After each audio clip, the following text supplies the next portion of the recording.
2009's Batman Arkham Asylum and its 2011 sequel Batman Arkham City are two of the best superhero games ever made.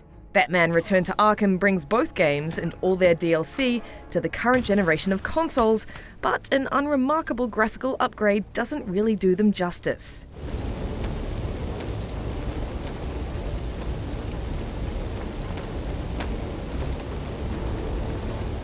That's not to say it's not noticeable.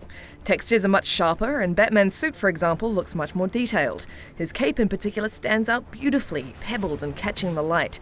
Virtuous, the studio that's upgraded Rocksteady's original games, has ported both games to Unreal Engine 4 from Unreal Engine 3, making for a much brighter aesthetic. But in many instances, brighter does not mean better. The original Arkham games were dark for two reasons. One, because Gotham is a dark city and deep blacks add to the atmosphere, and two, to disguise the graphical shortcomings of 2009-era consoles.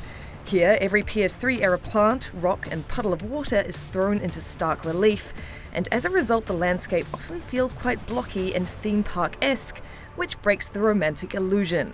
More, some of the detail in faces has been smoothed out in this much lighter version, and some of the intricacies of expression are lost as a result. This isn't a deal-breaker, characters can still emote, but to remove such nuances is another example of illumination where it's not really needed. The bigger issue is performance. For a remastered version of older games, it's disappointing that neither Asylum nor City runs at 60 frames per second, they're both targeting 30. In fact, Asylum suffers from some odd stutters when Batman runs through a corridor or turns a corner. Crucially, the issues aren't bad enough to interrupt combat flow, but occasional chugging is noticeable.